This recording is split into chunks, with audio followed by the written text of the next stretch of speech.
আজকের গল্প সৈয়দ মুস্তাফা সিরাজের ভৌতিক গল্প আজমগড়ের অশরীরী। গল্প পাঠে এবং সমগ্র পরিচালনায় শুভাশিস। তখন আমি 1857 খ্রিস্টাব্দের সিপাই বিদ্রোহ নিয়ে গবেষণা করছিল। সেই কাজে আমাকে আজমগড় যেতে হয়েছিল। আজমগড় উত্তরপ্রদেশে গঙ্গার ধারে ছোট্ট শহর। সেইখানে একটা কেল্লার ধ্বংসাবশেষ আছে, তবে ওটা দেখার জন্য পর্যটকদের বিশেষ উৎসাহ নেই। ওখানে বিশাল গঙ্গার বুকে একটা চরে পক্ষী নিবাস আছে। পাখি দেখার জন্য শীতকালে পর্যটকদের ভিড় হয়। ধ্বংসস্তূপ কেই বা দেখে আনন্দ পায়। আমি গিয়েছিলাম মার্চের গোড়ার দিকে। তখন আর তত শীত ছিল না, পর্যটকদের ভিড়ও ছিল না। ভাঙাচোরা নবাবী প্রাসাদের পাশে গঙ্গার তীরে প্যালেসে হোটেল নিয়েছিল। পর্যটন মরশুমের শেষে এই দোতলা 3 স্টার মার্কা হোটেলে তখন ঘর ভাড়াও কমিয়ে দিয়েছিল। হোটেলের ম্যানেজার শুক্লাল ঠাকুর খুব অমায়িক মানুষ। আমি সিপাই বিদ্রোহ সম্পর্কে গবেষণা করছি জেনে খুব খাতির করেছিলেন। সিপাই বিদ্রোহের অনেক গল্প শুনিয়েও ছিলেন। এইসব গল্প নিছক গল্পই, আমার গবেষণায় তা কাজে লাগবে না। তবে ওর এই গল্পরও অবশ্যই খাঁটি। এই আজমগড়ে সিপাহীদের সঙ্গে এককাট্টা হয়ে অনেক হিন্দু মুসলিম সাধারণ মানুষও ইংরেজদের বিরুদ্ধে যুদ্ধ করেছিলেন। মিস্টার ঠাকুর শুধু একটা ব্যাপারে আমাকে সাবধান করে দিয়েছিলেন, সূর্যাস্তের পর যেন কেল্লাবাড়ির এলাকায় না থাকি। তাকে প্রশ্ন করে কোনো যুক্তিসঙ্গত উত্তর পায়নি। তিনি মুখে আতঙ্কের ছাপ ফুটিয়ে বলেছিলেন, সূর্যাস্তের পর ওই এলাকায় থাকলে বিপদ হতে পারে। কি বিপদ? প্যালেস হোটেলের ম্যানেজার কিছু বলতে যাচ্ছিলেন, এমন সময় কজন সাহেব মেম দল বেঁধে হোটেলের লাউঞ্জে ঢুকলেন। সেদিন সকাল থেকে দুপুর পর্যন্ত আমি ক্যামেরায় কেল্লাবাড়ি আর গঙ্গার ছবি তুলে বেড়ালাম। কোথাও কোথাও ধ্বংসাবশেষের ঝোপ জঙ্গল আছে। গঙ্গার তীরে এক স্থানে খাড়া পাথরের পাঁচিল নেমে গেছে জলের তলায়। কোথাও ভাঙাচোরা পাথরের ঘাট শ্যাওলায় সবুজ হয়ে আছে। আমি খুঁজে বেড়াচ্ছিলাম সেই ফাঁসির মঞ্চটিকে, যেখানে ইংরেজ সেনাধ্যক্ষ জন হকটন বিদ্রোহীদের ফাঁসিতে ঝুলিয়ে মেরেছিলেন। সেই বিদ্রোহীদের দলে ছিলেন নবাব আজম খানের কন্যা রেশমা বেগম। দিল্লির জাতীয় মহাফেজখানার কাগজপত্রে এই নাম খুঁজে পেয়েছিলাম, আর পেয়েছিলাম একটা স্কেচ ম্যাপ। সেটা এঁকেছিলেন এক আইরিশ শিল্পী, টমাস পিট। 1860 খ্রিস্টাব্দের সেই শিল্পী এ অঞ্চলে বেড়াতে এসেছিলেন। স্কেচ ম্যাপে কেল্লাবাড়ির সীমানা ছাড়াও খুঁটিনাটি অনেক দিক চিহ্নিত করা ছিল। ফাঁসির মঞ্চ, বিদ্রোহীদের কবরখানা, রেশমা বেগমের গোপন অস্ত্রাগার, এইরকম অনেক কিছুই ছিল এতে। আমি জীর্ণ ম্যাপ নিয়ে কপি করে এনেছিল। সেই কপি থেকে স্থানগুলো খুঁজে বের করা দেখলাম অসম্ভব ব্যাপার। তবে একটা দৃশ্য আমার খুবই অদ্ভুত মনে হচ্ছিল। যেদিকেই তাকাই সেদিকেই ধ্বংসস্তূপগুলোতে শুধু লাল ফুলের সমারোহ চোখে পড়ে। আমি প্রকৃতিপ্রেমিক নই, ইতিহাসের একজন গবেষক মাত্র। জীবনে কত ঐতিহাসিক স্থানে আমি বেড়াতে গেছি, কিন্তু কোথাও এমন উজ্জ্বল লাল রঙের ফুল চোখে পড়েনি। নানা আকৃতির নানা রঙের ফুল তাকিয়ে মনে হয় এগুলো কি ফুল নাকি চাপ চাপ রক্ত? এখানে কি অন্য রকমের ফুল ফোটে না? অসম্ভব।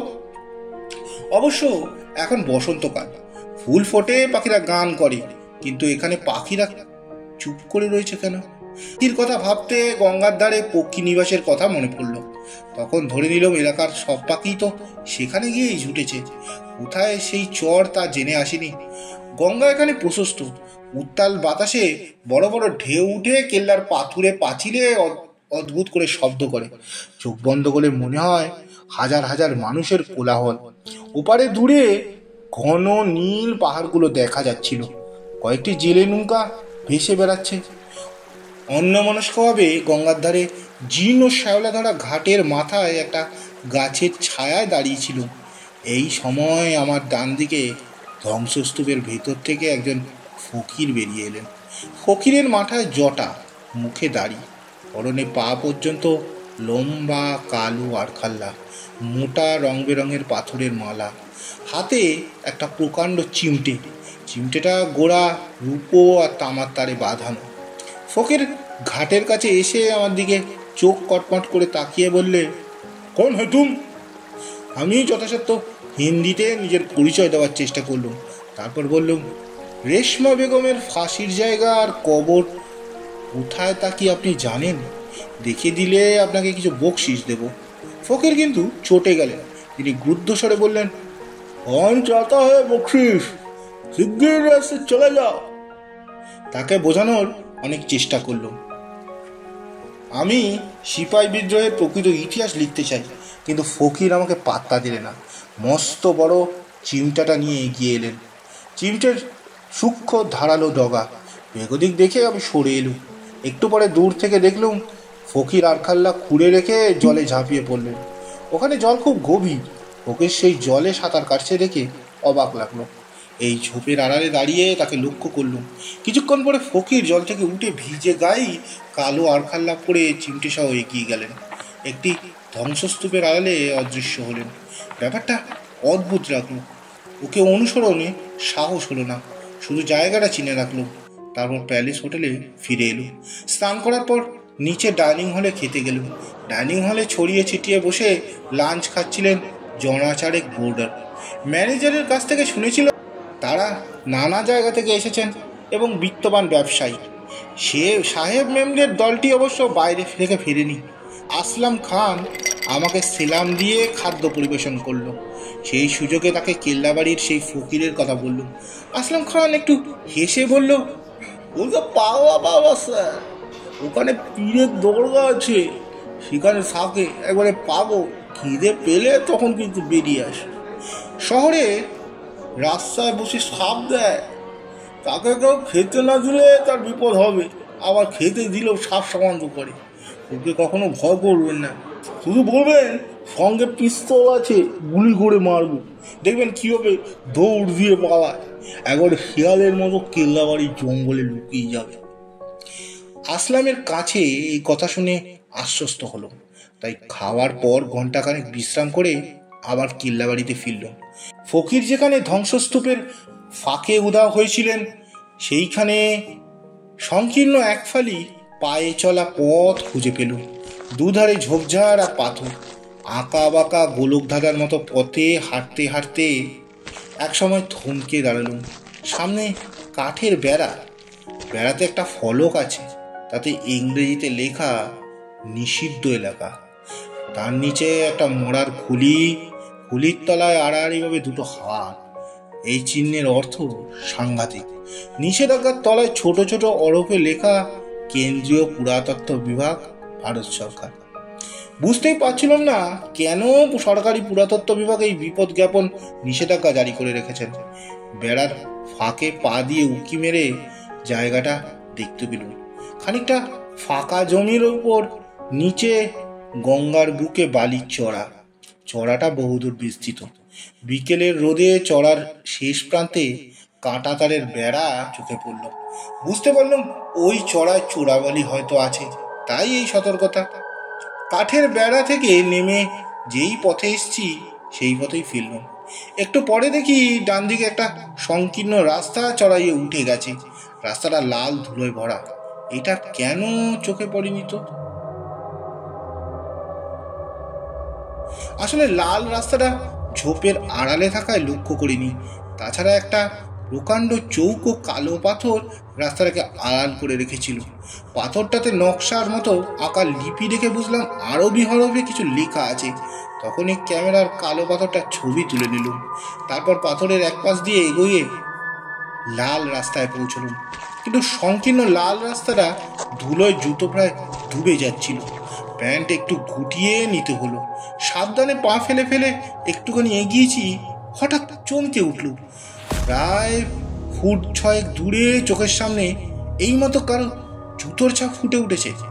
প্রথমে ভাবলাম চোখের ভুল, কিন্তু আশ্চর্য ঘটনা, আমি আবার পা ফেলে এগোতে আমার সামনে একই দূরত্বে বারবার আগে পিছে জুতোর ছাপ ফুটে উঠেছে। বুকের ভিতরটা ঠান্ডা হিম হয়ে গেল। কোনো এক অশরীরী আমার সামনে দিয়ে হেঁটে চলেছে, এতে কোনো ভুল নেই। সেই জুতোর ছাপগুলো আমার জুতোর ছাপের তুলনায় ছোট, কিন্তু সে কে, চোখের ভুল কি জানার জন্য দুঃসাহসী হয়ে আবার কয়েক পা এগিয়ে গেল। আবার আমার সামনে একই দূরত্বে অশরীরী জুতোর স্পষ্ট ছাপ ফুটে উঠল। এবার আমার সব সাহস উবে গেল।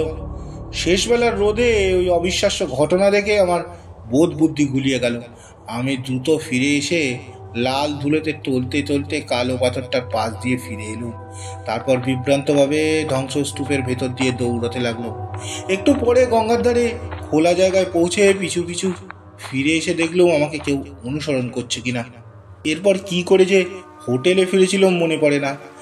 জীবনে বহু ঐতিহাসিক ধ্বংসস্তূপ দেখেছি এবং দুর্গম স্থানেও গেছি, কিন্তু এমন অদ্ভুত ঘটনা কোথাও চোখে দেখিনি।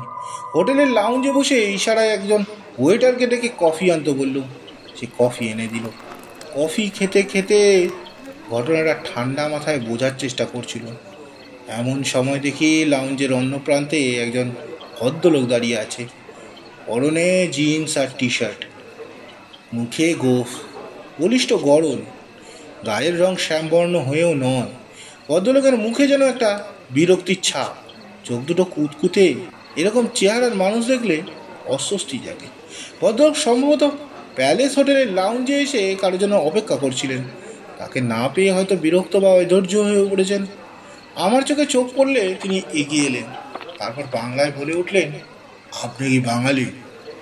বললুম, হ্যাঁ। ভদ্রলোক অমায়িক হেসে আমার সঙ্গে মুখোমুখি হয়ে বসে পড়লেন। বললেন, মশাই, বাঙালির চেহারা দেখলেই বোঝা যায়। আমার ঠাকুরদা ওকালতি করতে আজমগড়ে এসেছিল, তারপর আর দেশে ফেরেননি। বাবা ওকালতি করতেন, আমি কিন্তু ব্যবসা করি। আমার নাম অশোক রায়। আপনার পরিচয় পেলে খুশি হব। অশোকবাবুকে প্রথমে দেখে যা ভেবেছিলাম তার অমায়িক হাবভাব এবং কথাবার্তা শুনে সব ধারণা কেটে গেল। আমার পরিচয় পেয়ে খুবই উৎসাহিত হয়ে উঠলেন। বললেন, কেল্লাবেড়ির ধ্বংসস্তূপের মধ্যে কোথায় কি ছিল তা আমার নখদর্পণে। আমার ছেলেবেলার সব কিছু ধ্বংস হয়ে যায়নি। ওয়েটারকে আবার ডেকে তোর জন্য কফি আনতে বলল। তারপর অশোকবাবুর আজমগড়ের পুরনো ঐতিহাসিক কাহিনী বলতে শুরু করলেন। ম্যানেজারের কাছ থেকে এইসব গল্প শুনেছি। ওয়েটার কফি দিয়ে গিয়েছিল। কফি খেতে খেতে অশোকবাবু বললেন, আজ বিকেলে কলকাতা থেকে আমার একজন ব্যবসায়ী বন্ধু আসার কথা, তার জন্য অপেক্ষা করে অস্থির। 6টা বেজে গেল, সেখানে এলো না। কাজে ধরে নিচ্ছি সে আর আসবে না। আসুক, আপনার সঙ্গে আলাপ করে যে কী আনন্দ পেলাম তা বোঝাতে পারবো না। তা আপনি হোটেলে থাকবেন কে? খামোকা একগাদা টাকা খরচ, বরং আমার অতিথি হন। আপনাকে দেখলে আমার স্ত্রী ছেলেমেয়েরা খুব খুশি হবে। এত অন্তরঙ্গতা পর বিকেলে কেল্লাবাড়ির ভিতরে লাল সংকীর্ণ রাস্তায় যে অবিশ্বাস্য ঘটনা ঘটতে দেখেছি তা অশোকবাবুকে না বলে পারলাম না। অশোকবাবু ঘটনাটা হেসেই উড়িয়ে দিলেন। বললেন, আপনি ঐতিহাসিক পণ্ডিত, ইতিহাসের ভেতর ডুবে থাকেন। বাস্তব জগতে ভুলভাল দেখা আপনার পক্ষে স্বাভাবিক। দেখুন মশাই, আমি কত রাত দুপুরে একা এলাকায় ঘুরে বেরিয়েছি, কখনো কিচ্ছু দেখিনি।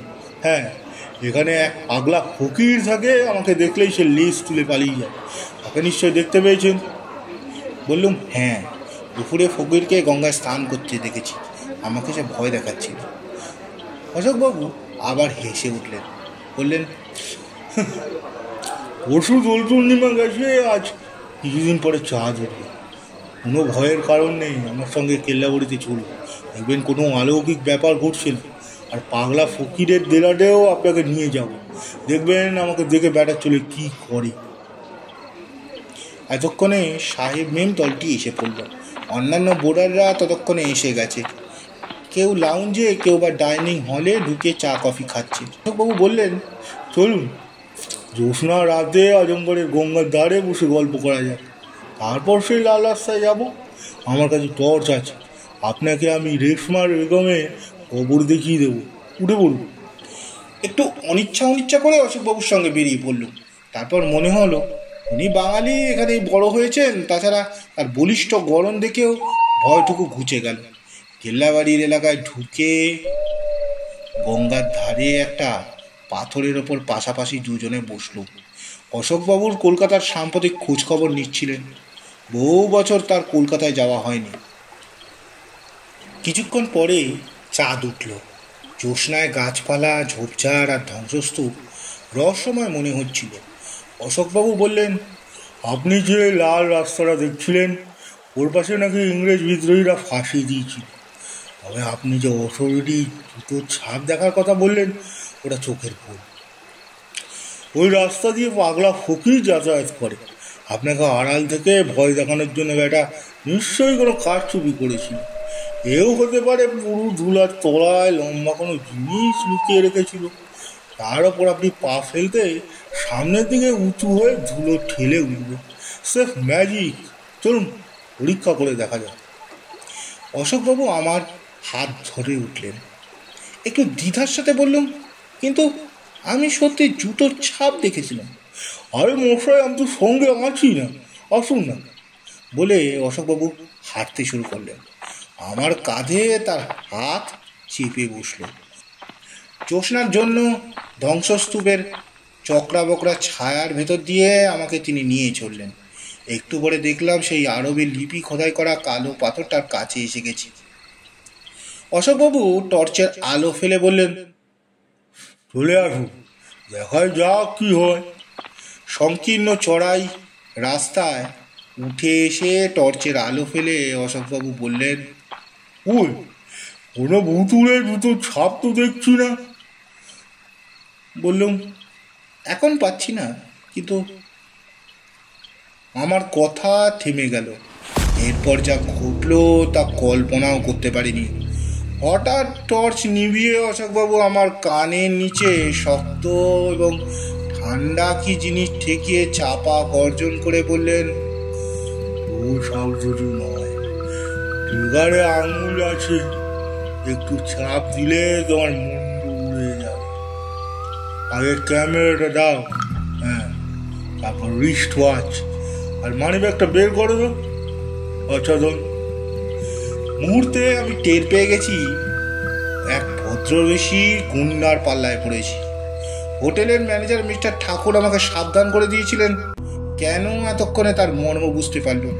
সে ফকির হয়তো আমাকেও সাবধান করতে দিতে চেয়েছিল, কিন্তু এখন আর কোনো উপায় নেই। ক্যামেরাটা গলা থেকে ঝুলছিল। সেটা হাতে ধরে কাঁপতে কাঁপতে বললুম, দয়া করে এটা নেবেন না। মানিব্যাগে হাজারখানেক টাকা আছে, তা নিন, ঘড়িটাও নিন, কিন্তু ক্যামেরায় লোড করা ফিল্মে অনেক ছবি আছে। দয়া করে অন্তত ফিল্মের রোলটা বের করে নিতে দিন। অশোকবাবুরূপী দুর্বৃত্ত আগলে আসতে নল আমার কানের নিচে আরো চেপে হিস হিস করে বললে, আর একটা কথা বললে তোমার লাশ উড়বে, আর সেই লাশের কথা কেউ জানতেও পারবে না, কারণ তোমার লাশ আমি চোরাবালিতে ফেলে আসো। চোরাবালিতে তোমার মতো কত লাশ আমি ফেলে এসছি, সব তলিয়ে গেছে বলে সেই ধমক দিল, ওই জলদি কর। এতক্ষণে মনে হলো লোকটার মাতৃভাষা বাংলা নয়, তার বাংলা কথাবার্তায় কেমন যেন একটা হিন্দির টান। কিন্তু এবার ডান কানের নিচে ব্যথা পেয়ে যন্ত্রণায় কুকিয়ে উঠেছিল। তারপরেই আবার একটা অদ্ভুত ঘটনা ঘটে গেল। আচমকা সপাত করে একটা প্রচণ্ড শব্দ হলো। তারপর দেখলাম দুর্বৃত্তটার হাতের অস্ত্র ছিটকে পড়লো এবং সে আর্তনাদ করে পড়ে গেল। তারপর আবার সপাত করে প্রচণ্ড শব্দ হলো। গুন্ডাটা লাল ধুলোয় গড়াতে শুরু করলো। এক বিস্ময়কর ঘটনা, কোনো অশরীরী অদৃশ্য চাবুক মেরে চলেছে তাকে। সে কাত হয়ে যাচ্ছে, একবারে উপুর হচ্ছে, হাঁটু মুড়ে ওঠার চেষ্টা করছে, কিন্তু তারপরে প্রচণ্ড শব্দ আর মুহুর্মুহু আর্তনাদ শুনতে পাচ্ছি। জ্যোৎস্নায় স্পষ্ট দেখছি লোকটির টি শার্ট ফালা ফালা হয়ে যাচ্ছে কালো কালো ক্ষত রেখা। আমি হতবুদ্ধি হয়ে দাঁড়িয়ে আছি। লাল ধুলো ভরা রাস্তায় লোকটা ক্রমাগত গড়াচ্ছে, আর তার গলা দিয়ে গৌ গৌ করে শব্দ বেরোচ্ছে শুধু। অশরীরী চাবুকের শব্দ আরো প্রচণ্ডতর হয়ে উঠছে। লাল ধুলোয় ঝড় বয়ে যাচ্ছে এবার। আর আড়ালে চাবুকের ক্রমাগত শব্দ আর গোয়ানি শুনতে একসময় আমার চেতনা ফিরে এলো। তখন দৌড়ে নেমে এসে কালো পাথরটার পাশ দিয়ে ফিরলুম। তারপরে ধ্বংসস্তূপের ভেতর দিয়ে খোলা জায়গায় ছুটে চললুম। কিল্লাবাড়ির ভাঙা ফটকের কাছ দিয়ে প্যান্ট শার্ট থেকে ধুলো ঝেড়ে হোটেলে ফিরে চললুম। না, কাউকে এসব অবিশ্বাস্য ঘটনার কথা বলা উচিত হবে না। রাতে ডিনার খায়নি। ম্যানেজার খবর নিতে এসেছিলেন আমার রুমে। বলেছিলাম ঘুরে ঘুরে খুব ক্লান্ত, খিদে নেই। সারা রাত যতবার ঘুম এসছে চমকে উঠেছি। আবার বুঝি কোনো অদ্ভুত ঘটনা ঘটবে। ভোর 6টায় বেড দিয়ে আনলো আসলাম খান। তার মুখ গম্ভীর। তারপর গম্ভীর মুখে বলল, খবর আছে স্যার, সুখবর, তাই বলা উচিত মনে হল। বললুম, কি সুখবর আসলাম? সে বলল, আজমগড়ে এক সাংঘাতিক গুন্ডা ছিল, তার নাম কাল্লু। সে আমাদের হোটেলে এসে ম্যানেজারের কাছে টাকা দাবি করত। কাল সন্ধ্যায় আগে এসে নাকি আপনার সঙ্গে কথা বলেছিল। ওইটার রমেশ দেখেছে, কিন্তু আপনাকে সাবধান করার সুযোগ পায়নি। কিন্তু সুখবরটা কি? কাল্লু গুন্ডাকে কে বা কারা রাত্রি মেরে কিল্লাবাড়ির ভেতরে লাশ ফেলে এসছে। পাগলা ফকির খুব ভোরে সেই লাশ দেখে থানায় খবর দিয়েছিল। আশ্চর্য ঘটনা স্যার, এটার কিছু পিস্তল আর টর্চ পড়েছিল। আচ্ছা আসলাম, কাল্লু কি বাঙালি ছিল? না স্যার, তবে উর্দু, ইংরেজি, হিন্দি, বাংলা সব বছরে কথা বলতে পারতো। কলকাতাতে নাকি তার ছেলেবেলা কেটেছিল, স্কুলেও পড়েছিল সে, তাই বাংলাও বলতে পারতো। আজমগড়ে বাঙালিরা আছে, তারা তো কাল্লুকে বাঙালি বলেই মনে করত। কাল্লু কখন কোন রূপ ধরত চেনা কঠিন। কাল্লুর লাশ কি পুলিশ নিয়ে গেছে? শুনলাম একটু আগে মর্গে নিয়ে গেছে। কাল্লুর সারা শরীর দিয়ে নাকি রক্তে লাল। ব্রেকফাস্টের পর 9:30টায় আমি এবার সাহস করে কিল্লাবাড়িতে গেলাম। আমার মনে হচ্ছিল কাল বিকেলে যে অশরীরী জুতোর ছাপ আমার সামনে রাঙা ধুলোতে ফুটতে দেখেছি, সেই ছদ্মবেশী অশোক রায় নামধারী দুর্বৃত্ত কালুর হাত থেকে আমাকে বাঁচিয়েছে। মনে মনে তার উদ্দেশ্যে কৃতজ্ঞতা জানালাম। এবার নির্ভয়ে সেই কালো পাথরের পাশ দিয়ে সংকীর্ণ লাল ধুলোয় ভরা রাস্তায় পৌঁছালাম। চড়াই রাস্তা দিয়ে হেঁটে যাওয়ার সময় আর সেই ধুলোর ছাপ সামনে ফুটে উঠল না। কিছুটা যাওয়ার পর রাস্তাটা ঢালু হয়ে নেমে গেছে। নিচে নেমে ঘন গাছপালার ভেতর সার সার কয়েকটা কবর দেখলাম। তারপর লাল পাথরের একটা কবর দেখে এগিয়ে গেলাম। এই কবরের শিয়রে একটা রক্ত করবীর গাছ। কবরে লাল লাল ফুল ঝরে পড়ছে। আমি বহুকাল আরবি লিপির ফলক দেখে লিপি বিষয়ে সামান্য জ্ঞান অর্জন করেছিল। আরবি 3টি লিপি চেনা মাত্র বুঝতে পারলাম এটাই সেই সিপাহী বিদ্রোহীদের নেত্রী শাহজাদি রেশমা বেগমের কবর, যার ডাকে হাজার হাজার হিন্দু মুসলিম ইংরেজদের বিরুদ্ধে লড়াই করেছিল। হঠাৎ আমার মাথায় কথাটা এসে গেল, তাহলে কি রেশমা বেগমের অতৃপ্ত আত্মাই কাল বিকেলে পথ দেখিয়ে কবরের কাছে আনতে চেষ্টা করেছিল? সেই রেশমা বেগমের আত্মাই কি দুর্বৃত্ত কালুকে চাবুক মেরে রক্তাক্ত করেছিল? শ্রদ্ধায় আমার মাথা নেমে পড়ল। পাশের একটা লাল ফুলের গুচ্ছ ডাল থেকে ভেঙে বিদ্রোহিনীর কবরে রেখে মাথা ঠেকাল। সেই মুহূর্তে স্নিগ্ধ একটা হাওয়া ভেসে এলো। সেই হাওয়ায় যেন পুরনো ইতিহাসের সুঘ্রাণ টের পেল। মনে মনে বললুম, প্রথম স্বাধীনতা যুদ্ধের নায়িকা বীরঙ্গনা তুমি, তোমার জীবন কাহিনী আমাকে লিখতেই হবে।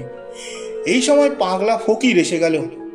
অট্টহাস্য করে সে বলল, বাবুজি, आपका ऊपर रेशमा बोटी बहुत खुश है, तो आप तुरंत यहाँ से चले जाइए। रेशमा बिटिया अकेला रहना दीजिए, रेशमा बिटिया को अकेला रहना दीजिए। बेटी जिंदगी में बहुत दुख पाई है, बहुत दुख से मर गई बिटिया। তখন নিঝুম কবরখানা থেকে চলে এলো। ইতিহাসে এইসব আশ্চর্য ঘটনা লেখা যাবে না, সেগুলো আমার ব্যক্তিগত জীবনেই থেকে যাক। হ্যাঁ, এই অদ্ভুত ঘটনা এতদিন কাউকে বলিনি। এখন আমি বৃদ্ধ, মৃত্যুর আগে ঘটনাটা লিখে যাওয়া উচিত মনে করেই লিখে ফেলেছিল। এর সত্য মিথ্যা নিয়ে প্রশ্ন তুললে আমি নিরুত্তর থাকব।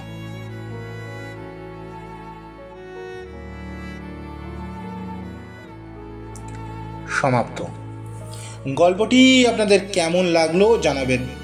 গল্পটি ভালো লাগলে অবশ্য লাইক, সাবস্ক্রাইব ও কমেন্ট করতে ভুলবেন না। এবং নতুন নতুন গল্প পেতে আমাদের সাথে যুক্ত থাকুন।